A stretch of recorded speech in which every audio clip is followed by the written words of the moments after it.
welcome back. This is now video number 3 for Business 163. Personal Finance, our module number 9 on investing. And we have talked a little bit about getting prepared and ready to invest, as well as the 3 foundational underlying principles that makes investment work for all of us. And in this video, we're looking at the practicalities of defining why you want to invest. In other words, as you can see from the title slide, define your investment goals. What are you investing for? What do you want to accomplish? And so you can see here, we want to ask you the question why, and we want you to answer. Why are you investing? What are you investing for? Investment, as we've said before, has a long-term focus, and so we're talking about building up resources for future use. Well, what do you want to do with your future funds? What are you investing for? Now, there's really no right answer here. The answer is going to be very, very deeply personal for you, depending on who you are, what you want from your life, and where you're at in what season of life. But when you identify some of the goals you're looking to accomplish with your investments, that will answer some really important questions that help to guide you to certain investment options. What kinds of questions will you answer? Questions like, what kind of time frame are you talking about? Or how liquid do you need the funds to be during the time that you're investing? Or really, for the sake of what you're trying to accomplish, how much risk should you be willing to tolerate? And those are just some of the major questions. More on this in the text as well, but this at least gets you started thinking about how the answers to big questions like what are your goals help to guide you in certain ways to certain types and selections of options, right? So let's give you some examples. So here's an example. Let's say you want to take some savings and invest it so that in 2 years you can buy a new car. Well, you can see this couple standing proudly in front of their new car with the keys to it, whatever type of car this is, right? But if you're looking to buy a car within 24 months, it means, well, you're going to need to keep the funds liquid. You can't invest in a investment vehicle that keeps your funds tied up for 10 years, right? No, you're going to need those funds in just a scant 24 months. So you need liquidity. It also means you need to preserve your capital. It's a relatively short time frame to tolerate any kinds of investment volatility. You don't want the capital to drop for half a year, right? Because maybe you've invested in some relatively volatile, risky stocks or something like that. You need to preserve your capital, and so your investment needs to be pretty safe.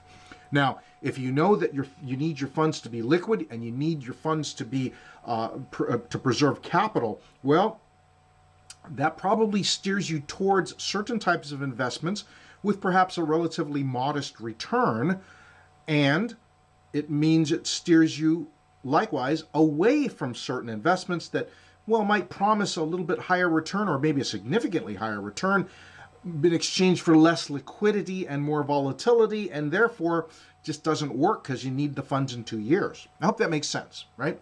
Let's go on to another example. Here's another example. Let's say you want to buy a home in a little over 5 years. Here you see the happy couple just moved in with all the boxes stacked up behind them, right?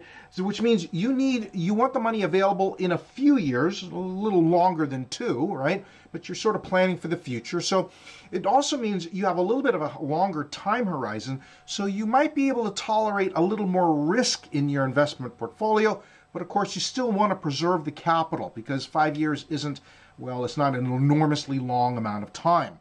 So it means you need a relatively short-term liquidity. Not so much as buying a car, but you still need to preserve your capital, and maybe you're a little more tolerant of risk for the sake of a higher return, but you sort of see what we're saying here, right? That the time horizon and what you want to do with the funds really does begin to dictate what types of investments you might want to contemplate and which ones would sort of be off the table.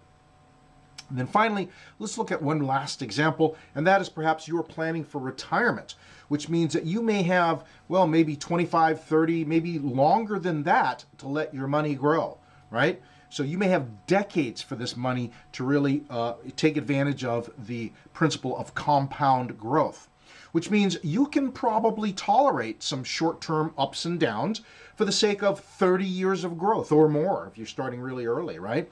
You don't need to have the money immediately liquid, which means you really have some other considerations when we talk about retirement. And oh, by the way, we will talk about these in more detail when we hit the module on retirement. Things like, what will your tax bracket be? What do you anticipate your tax bracket to be when you retire? And therefore, if you're willing to tolerate more volatility, that means you're probably going to look for a significantly higher return on your investment funds in the first two examples. A whole different set of investment options and possibilities opens up to you when you're talking about a longer time frame, and you have a little more cushion of time to be able to tolerate what will happen if there's some volatility in my portfolio.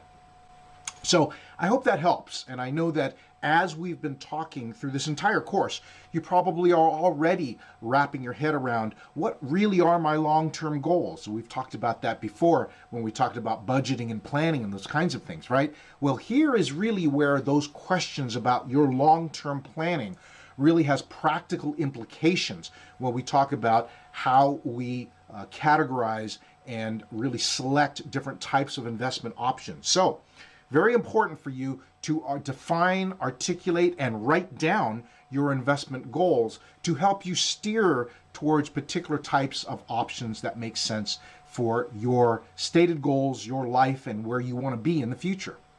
I hope that's helpful. Again, just some fundamental concepts as we talk about different ways to think about investing. Hope that's helpful. We'll see you in the next video.